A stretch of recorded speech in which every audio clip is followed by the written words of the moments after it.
Bien, entonces voy a compartirles pantalla, mis hermanos.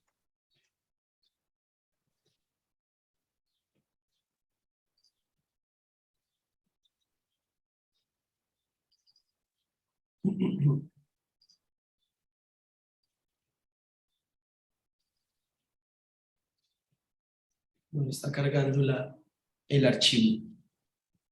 Entonces vamos a estar tratando hoy la redacción de un ensayo. Para esta semana debemos entregar el ensayo ya terminado, elaborado, pero ese es el ensayo borrador. Ahora, porque sea el ensayo borrador no significa que, digamos, que no lo revisemos tan exhaustivamente. No, lo ideal sería que ustedes puedan entregar este ensayo borrador como si fuera el último.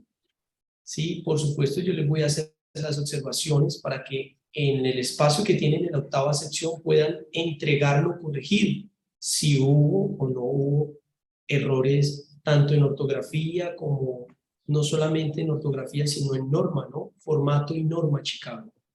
Citación y contenido, argumentación, por supuesto. Les voy a compartirles pantalla, ya me aparece el archivo abierto.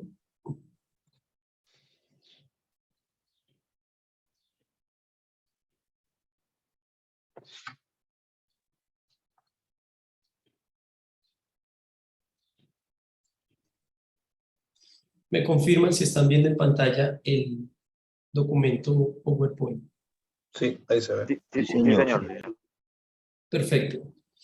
Entonces, vimos nosotros, bueno, las partes que comprende un ensayo, pero antes de eso también empezamos a definir qué es eso, ¿no? ¿Qué es un ensayo? Eso quedó, por cierto, grabado en uno de los videos que tenemos en el canal de Comunidad de SRL Virtual. Definimos qué es un ensayo, qué es un escrito en prosa, con el fin de explorar un tema. ¿Cuál es su finalidad? Persuadir al lector.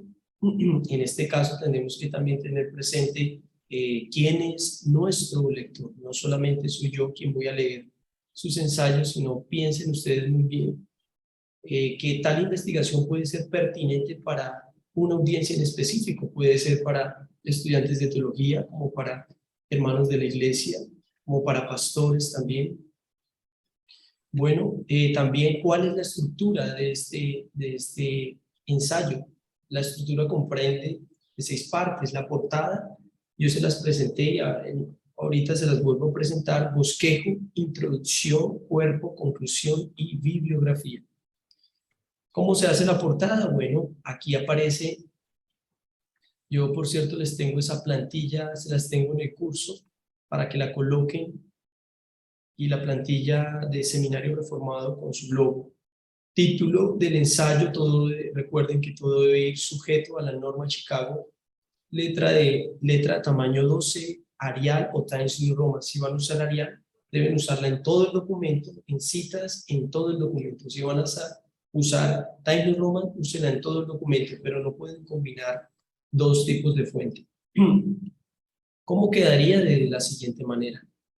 Recordemos que desde el primer video empezamos a tratar este tema de ejemplo, argumentos a favor de la autenticidad de la epístola segunda de Pedro. Y este ejemplo lo hemos venido tomando, ¿no? Desde el primer video, del segundo video, y eso es lo que hemos estado llevando a cabo también en el bosquejo, ¿no? Acorde con el título que nosotros escogimos, bueno, en este caso que yo les proyecto a ustedes a través de estas diapositivas, el título que escogí es Argumentos a favor de la autenticidad de la epístola segunda de Pedro. Y esta estructura puede ser como esta, que les muestro aquí en pantalla. Ataques, primero uno presenta los ataques, pues en vista del tema que se escogió, ¿no? Luego argumentos a favor. Eso ya lo vimos en la reunión de la semana pasada. Pero hoy vamos a ver algo importante. Por cierto, les mostré la introducción, cómo realizar una introducción, y, por cierto, este punto se debe realizar al final de la investigación. Una vez nosotros escribimos el ensayo, una vez nosotros tenemos, digamos que todo el cuerpo ya lo tenemos muy bien claro, podemos dejar de última la introducción, porque ya tenemos un panorama general de todo lo que se realizó y podemos en la introducción colocar de manera precisa y clara, sin revelar el as bajo la manga, es decir, sin dar información que debe ir en el cuerpo. Podemos colocar información en la introducción con el fin de conectar al lector, ¿sí? Digamos que un aperitivo para que conecte el lector en la introducción. Colocamos también un ejemplo: presentación del tema a tratar, planteamiento del problema, metodología que voy a usar y objetivos. Y eso lo llevamos a cabo también en un ejemplo con el mismo título que escogimos al principio. Hoy vamos a ver el cuerpo de un ensayo.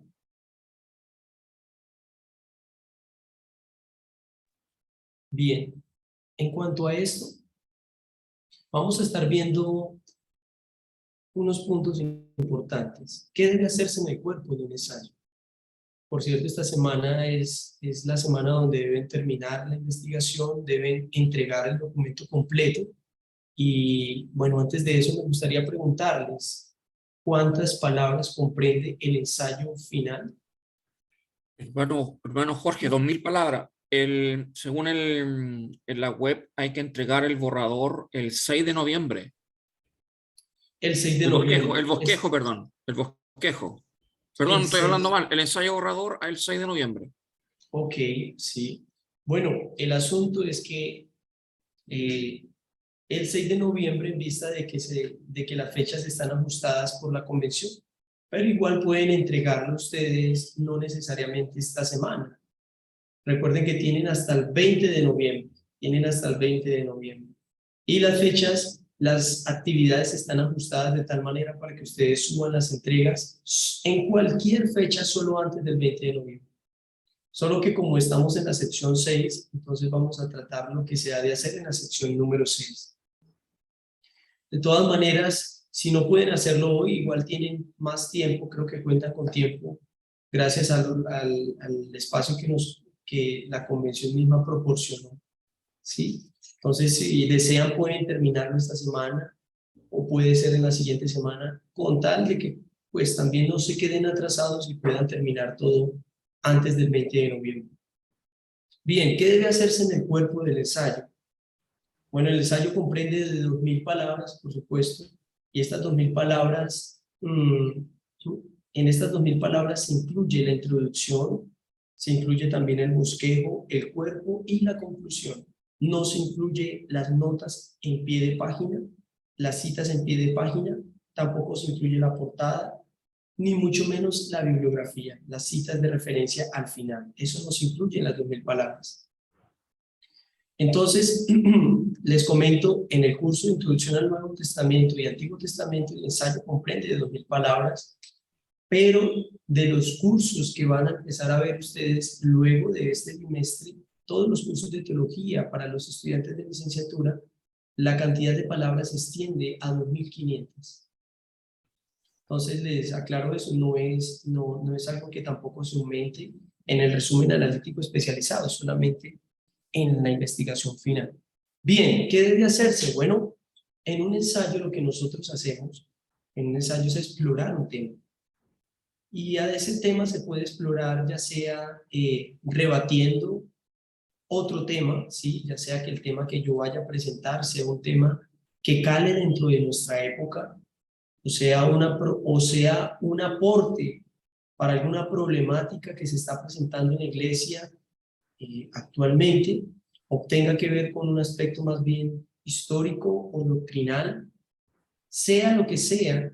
Cuando empecemos a escribir un ensayo, lo que debemos hacer es plantear una idea. ¿Qué es lo primero que debo colocar yo? Bueno, esa idea tiene que ir acorde al primer punto de la estructura. Por esa razón, la estructura constituye un papel importante en nuestro ensayo final. Porque sin la estructura no sabemos por dónde comenzamos, no sabemos por qué lado empezamos. Porque algunos definen al final y resuelven el problema al principio. Lo ideal sería primero definir, presentar una introducción, contextualizar al lector, luego ir desarrollando el tema y al final, digamos que darle al blanco a lo que se espera realizar, ¿no? En este caso planteamos nosotros una idea, esta idea es sustentada con información. Esta información proviene, por supuesto, de libros, de revistas, documentos académicos, periódicos, páginas web, etcétera. Incluso se pueden incluir videos de YouTube. Lo ideal, mis hermanos, y como yo les comenté en la primera reunión sincrónica, es importante que las citas puedan tener una relación muy cercana con el título central. Si yo estoy hablando de historia, lo ideal no sería citar páginas web, sino los mismos libros que nos proporcionan eso. Si yo estoy hablando de estadísticas, es muy difícil incluir libros, porque los libros, digamos que no mantienen números actualizados. Lo más conveniente es citar páginas. El asunto es que las páginas no está mal que se citen siempre y cuando se citen correctamente. El asunto es que estas páginas o las fuentes a las que ustedes reconocen que pueden sustentar la información proporcionen datos importantes, información importante que enriquezca la investigación. Eso es importante.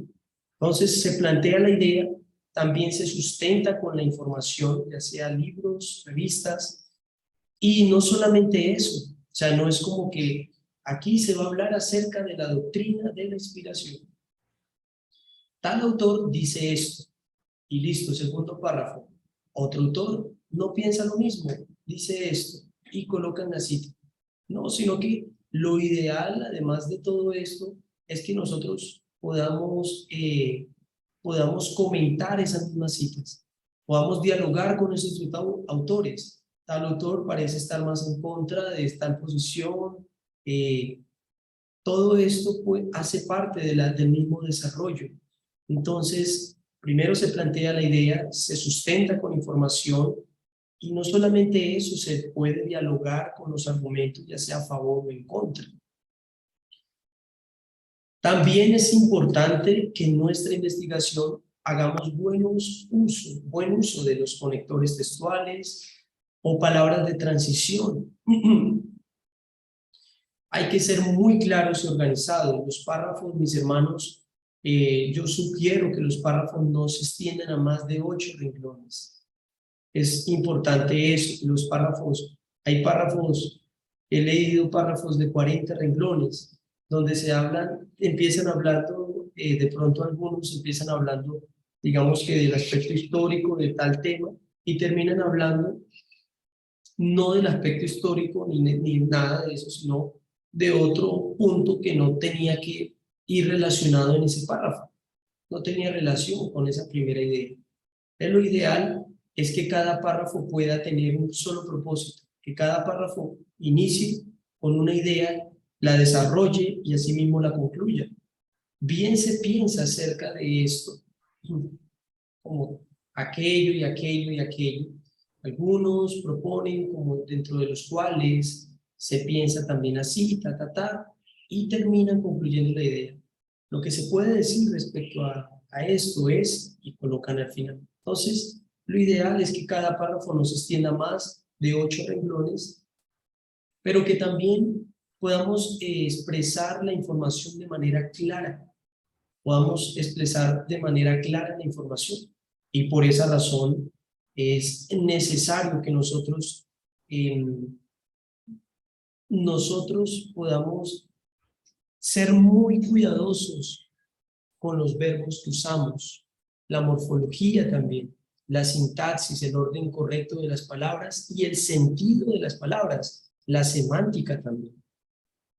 Entonces, no estamos, por supuesto, escribiendo un ensayo de lengua castellana o lectura crítica, pero dado que es un trabajo de teología, debemos hacer lo posible para que la verdad pueda ser expuesta de manera comprensible hacia los demás, hacerla comprensible. Y eso se lleva a cabo también a través de estos medios, como lo es los ensayos, ¿no? O incluso los sermones.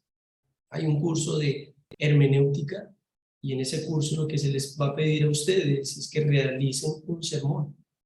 Hay un curso de predicación expositiva y también se les pide que realicen un sermón. Y todo eso tiene que ser escrito de manera muy clara y específica. Bien, entonces es importante plantear la idea, sustentarla con información, dialogar con los argumentos. Hay que ser muy claros y específicos y precisos. No le demos vueltas a un tema cuando se puede decir en palabras sencillas. No hagamos que la teología sea complicada, ¿sí? Hagamos lo posible para que, digamos que lo que a veces resulta ser un poco complicado para algunos, podamos tener un esfuerzo por plasmarlo de manera clara, sencilla, no simplista, pero sí sencilla. Por tanto, es importante, bueno, usar buenos conectores. Los conectores, hay documentos que poseen los conectores textuales, ya sea de énfasis, ya sea de cambio de tema. Hay conectores ya sea de contraposición, conectores de inicio, de conclusión, conectores de desarrollo.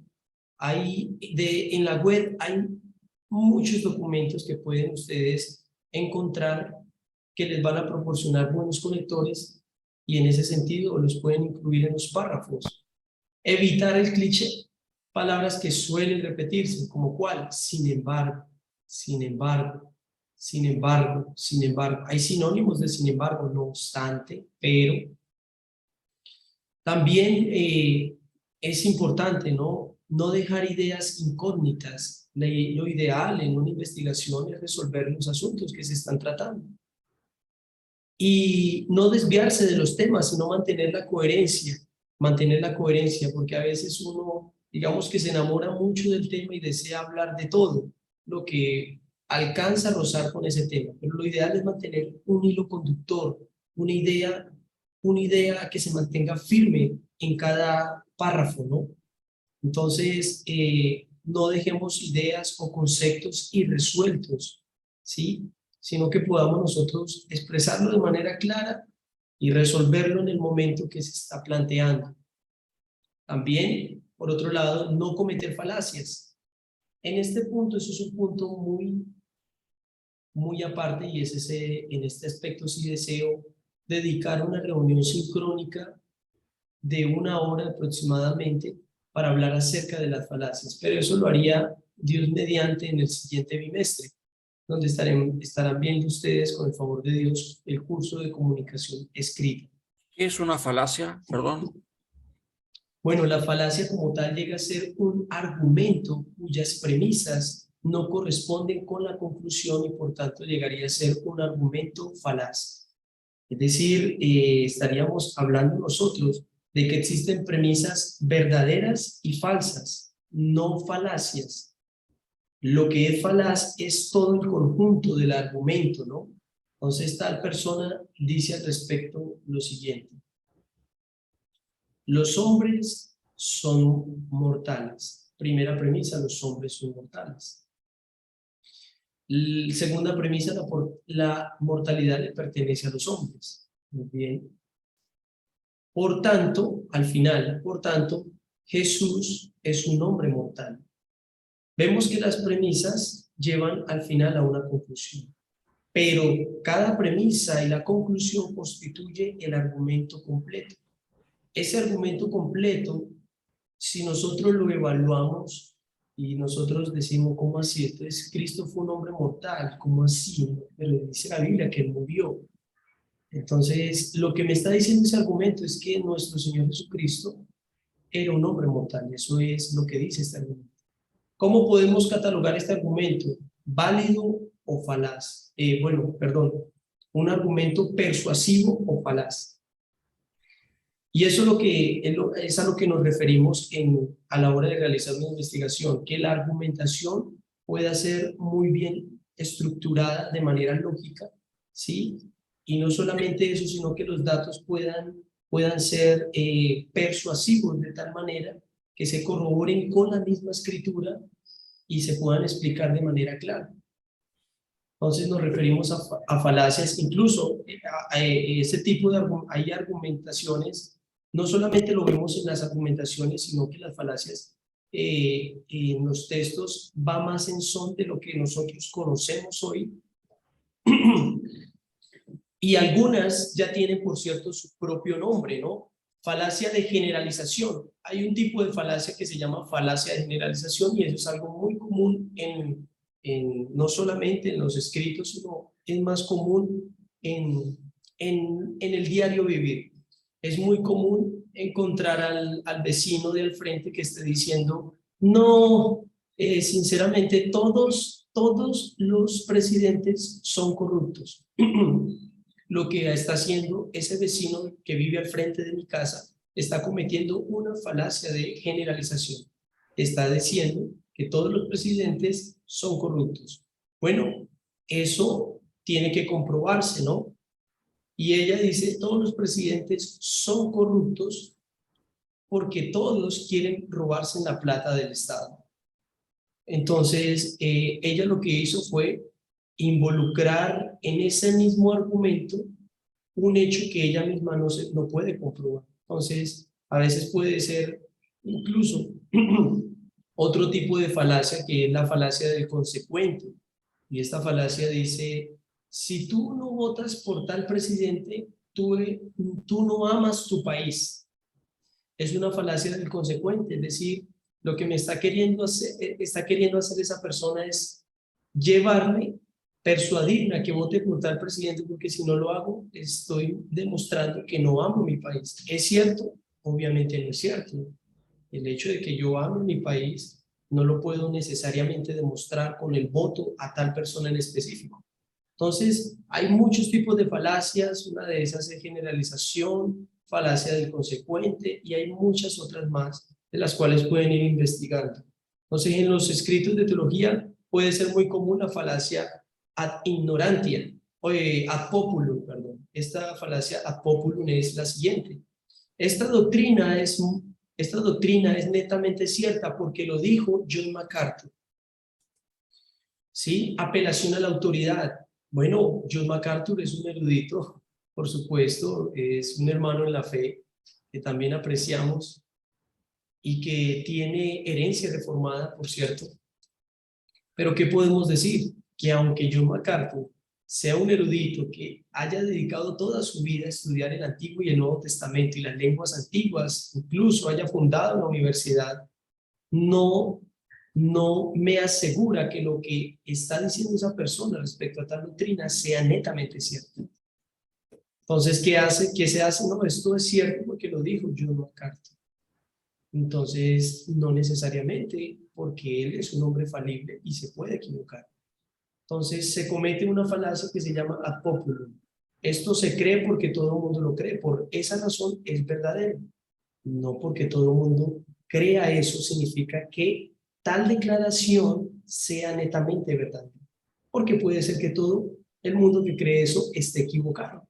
Entonces, el tipo de las falacias tiene que ver con argumentos que digamos que no corresponden a nuestra lógica, no se ajustan a la lógica. Perdón, mis hermanos. Entonces, lo que se debe hacer en el cuerpo es plantear la idea, mis hermanos, sustentarla con información, dialogar con esos argumentos,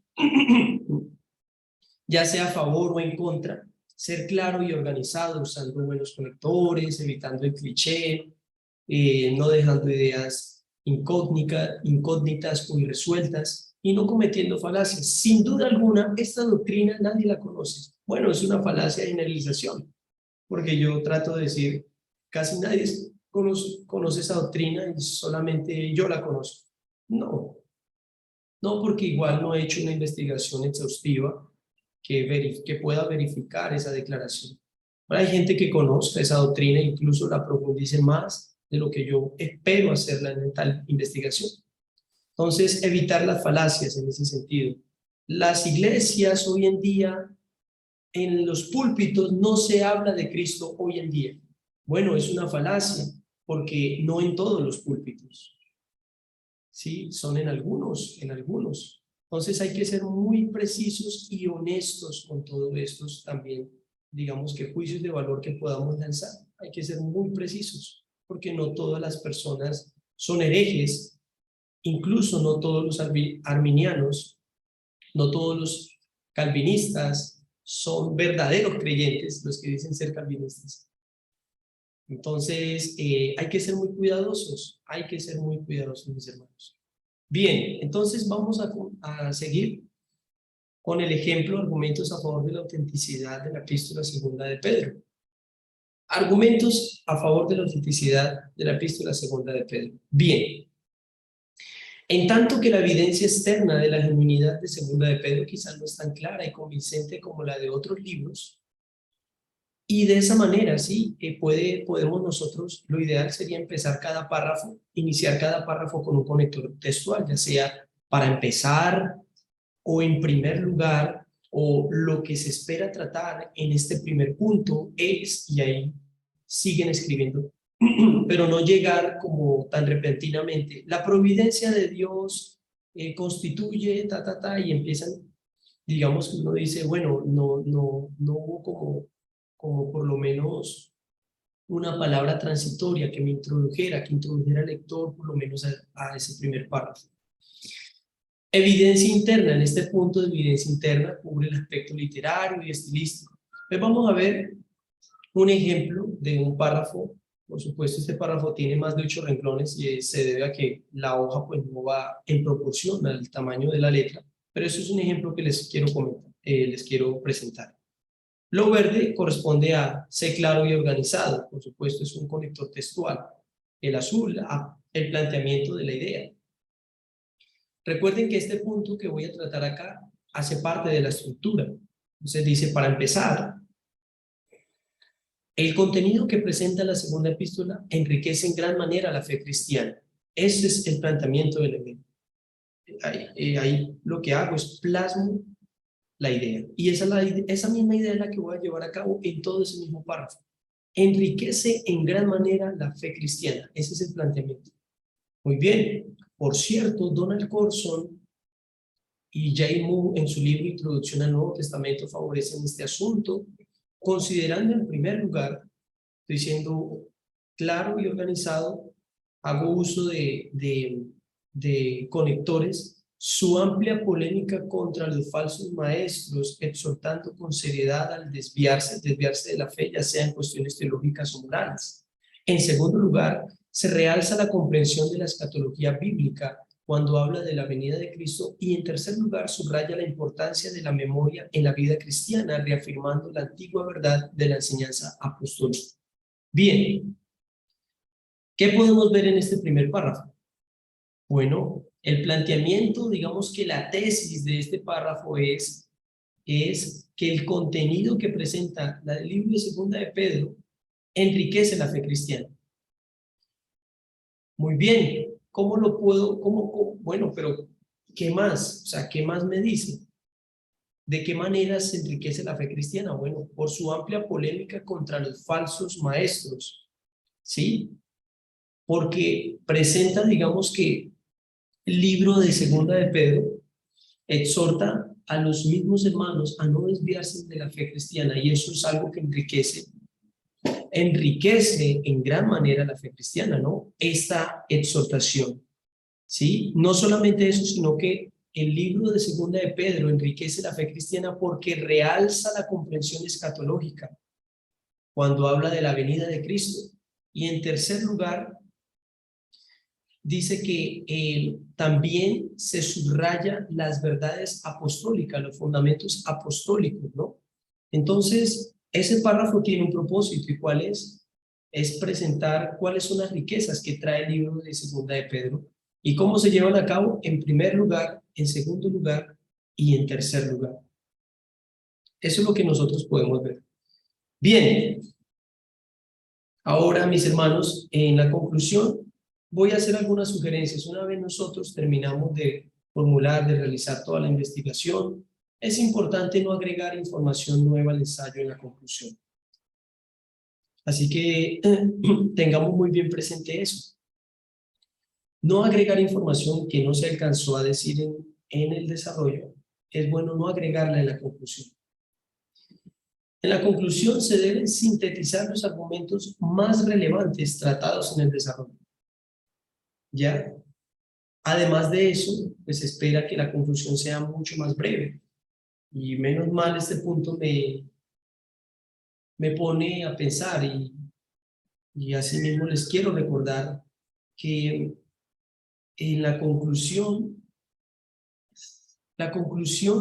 debe ser muy breve, pero no solamente la conclusión, sino también la introducción. A ver, nosotros estimamos que si se trata de un ensayo de 2000 palabras, y creo que es por lógica, es por intuición, que una introducción no puede gastar, no le puedo dedicar a una introducción 1500 palabras. Porque si le dedico la introducción 1500 palabras, tendría 500 palabras para hacer el desarrollo. Entonces, en ese sentido, lo ideal sería ser proporcional, ¿sí? Tanto la introducción, si tengo 2000 palabras, entiendo que voy a invertir unas 300 palabras por lo menos, o sí, 300 palabras en la introducción, y en la conclusión también otras 300, al fin de reforzarlo con un buen cuerpo, ¿sí? Entonces, he visto ensayos de 2000 palabras con una introducción de 800 palabras, ¿sí? Y una conclusión de 500 palabras. Y me dice, bueno, al fin, ¿qué desarrollaron? ¿Por qué introducen tanto, pero no hablan de aquello que introducen? No hablan mucho de aquello que introducen. Entonces, bueno, hay que sintetizar la información, hay que ser breves, claros, específicos, pero además de eso, aplicar y motivar al lector a reflexionar y buscar mucho más información del tema que se escribió en el ensayo. En este sentido, es bueno que una vez terminemos la investigación podamos no darle a entender al lector de que ya esto fue lo que se hizo y no creo que pueda elaborarse algo más acerca de esto porque yo ya lo hice. No, sino al contrario, incentivar al lector a que todavía hay mucha tela por cortar en ese tema que se abordó. Incentivar al lector a que él puede profundizar en todo lo que se abordó. ¿Sí? ¿Cómo se puede plasmar? Bueno, seguimos con el título de nuestra investigación. Ejemplo que tenemos en estas diapositivas sería el siguiente.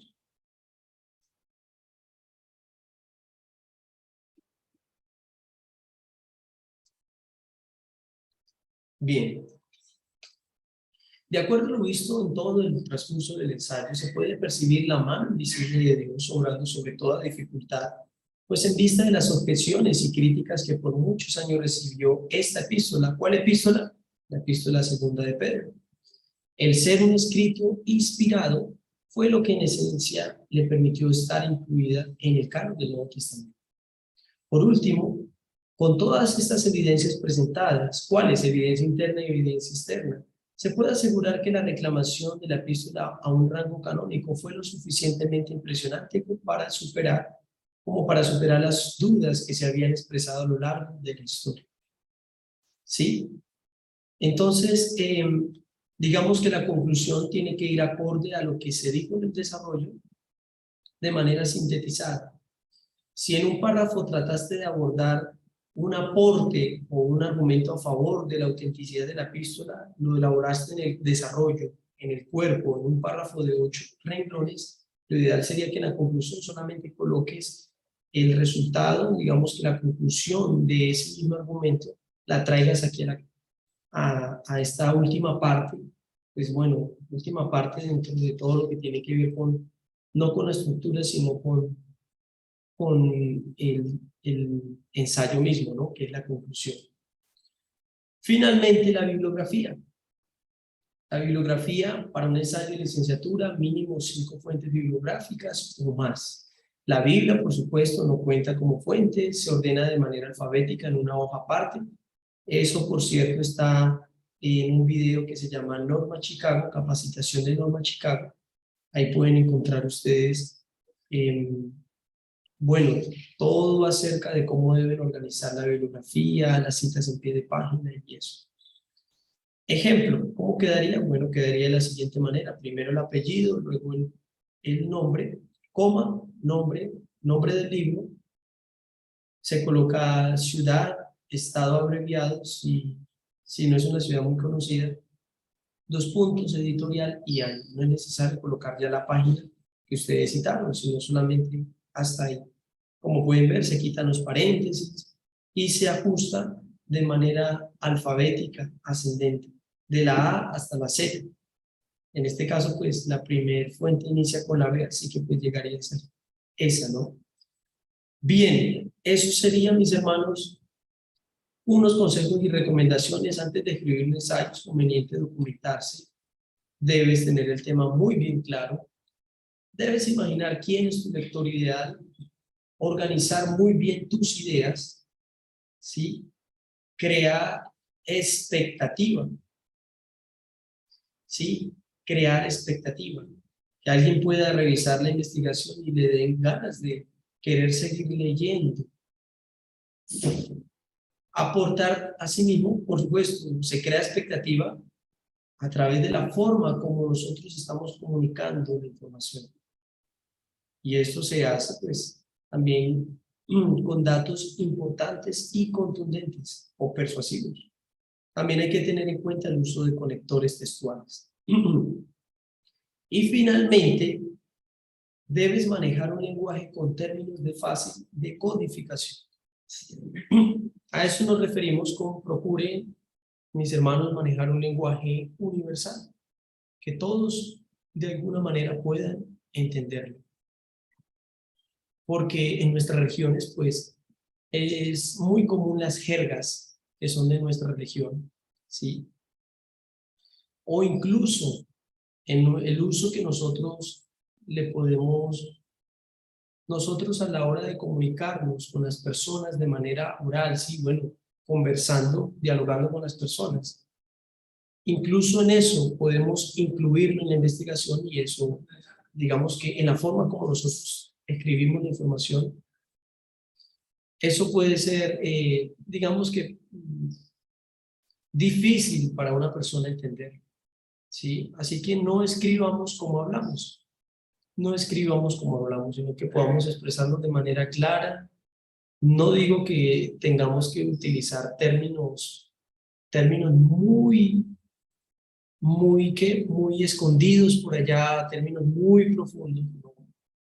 No es tampoco la recomendación, sino que la recomendación va más en son de que evitar que a la hora de escribir el ensayo nos alejemos de la forma como en cual nosotros tratamos de comunicarnos con las personas. Porque si en un ensayo yo coloco, es que el autor dice esto como para que cuando uno dice, bueno, ¿cómo así? Utilizó varios artículos en esta sola declaración cuando pudo haberla dicho solamente para esto, para aquello.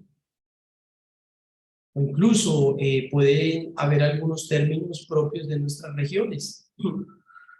Pueden haber términos propios de nuestras regiones. Y esta doctrina se quemó. Y uno dice, uy, se quemó, ¿cómo así? Una doctrina se quema. Bueno, pues en mi región se entiende que se quemó. Es una doctrina que está bajo juicio.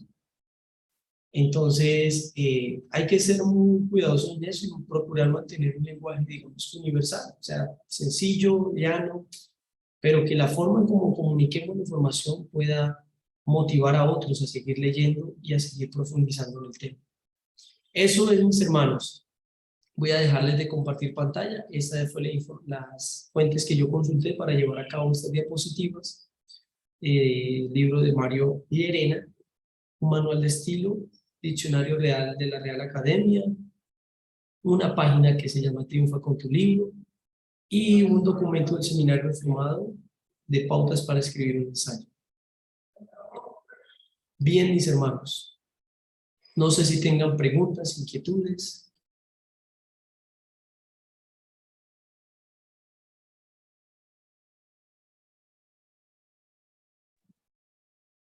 ¿O entendieron todo? ¿O no entendieron nada? Bueno, yo espero que por lo menos logren avanzar lo suficiente. No esperamos nosotros tampoco que ustedes puedan realizar una investigación, mejor dicho, no, no porque todos estamos empezando. Al principio no es fácil, al principio algo que nos parezca sorprendente, digamos que queremos incluirlo ahí y no está mal, todo eso está bien, siempre y cuando pues esté relacionado al tema, ¿no? Entonces, lo que esperamos es que con todo esto, que esta capacitación que ustedes reciben, puedan llevar a cabo esta investigación final y que ustedes también pongan el esfuerzo de su parte, ¿no? Pongan de su parte todo esto. Mi hermano, Perdón, el hermano Farlín Soto levantó la manito. ok, bueno. Sí, hermano, gracias. Yo tenía una pregunta. Es en cuanto a que si yo tengo una Biblia de estudio, un comentario de John MacArthur de la Biblia, ¿cómo puedo usarlo? O la Biblia de la Reforma. Bueno, cuando se tratan Biblias de estudio, es importante citarlas. Esas sí se citan. Esas Biblias de estudio se tienen que citar. Lo que es la Biblia de herencia reformada, la Biblia de Thompson, la Biblia de John MacArthur, la Biblia de estudio de la Reforma, son libros que son, sí, recursos que también se tienen que citar porque pues ya no solamente vemos contenido como lo es la Sagrada Escritura, sino que vemos información adicional, confesiones, datos históricos, comentarios de otros autores, y es importante citarla. ¿Cómo se cita la Biblia? Lo debes de citar y tienes que dirigirte al documento que se encuentra en guías y materiales, que se llama Instrucción Norma Chicago. Ahí hay un documento y aparece una tabla. En esa tabla aparece libros editados con 2 o más autores. Ahí es donde te vas a guiar y ahí aparece cómo se cita un libro con 2 o más autores. Y ahí ajustas la información que tienes en esa Biblia a esa misma citación y la colocas en la investigación. Muchas Sí, mi gracias. hermano. Hermano Luis Eberto, cuéntanos. ¿Cómo está mi hermano? Gracias a Dios, Mire, mi hermano. quería preguntarle sobre, bueno, sé que usted ya ha hecho otras reuniones y bueno, yo no he podido estar y hoy hice, bueno, todo el esfuerzo para poder estar en esta reunión. Entonces sé que hay unos videos anteriores. Quiero escucharlo porque apenas me estoy metiendo más con este curso porque estaba como un poquito más metido con el otro. Todavía no lo he terminado, pero he estado más como que enfocado en el otro. Entonces tengo una pregunta sobre el tema del ensayo. Igual yo le voy a hacer llegar el bosquejo, ¿cierto? Todavía lo está recibiendo. Yo le voy a hacer llevar el bosquejo. Entonces la pregunta es, en cuanto al tema, yo estoy escogiendo el tema de la suficiencia de la revelación especial. Pero yo puedo poner el tema, puedo llamarlo la suficiencia de las escrituras. Bueno, en este sentido, mi hermano, yo creería que no está mal, pero recuerda que el curso se concentra a hablar del Nuevo Testamento.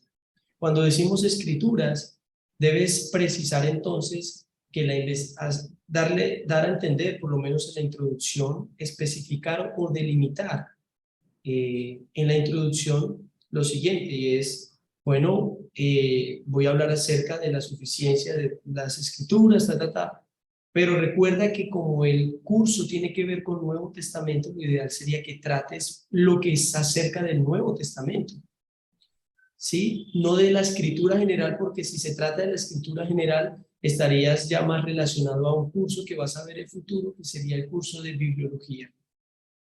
Lo ideal sería que te concentres en el Nuevo Testamento.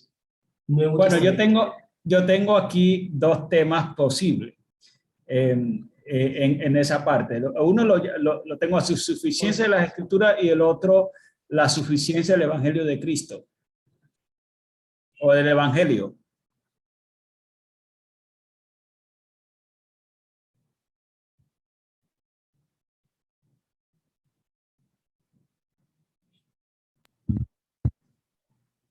Disculpe, hermano, tiene su micrófono. Si desean, mi hermano, podemos... No escuché, mi hermano, no escuché lo que dijo.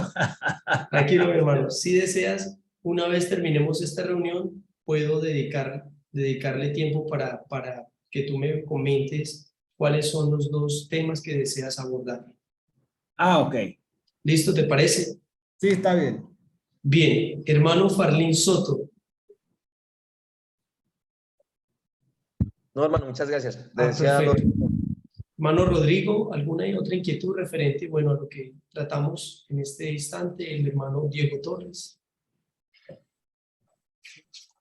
No, mi problema sigue siendo el otro.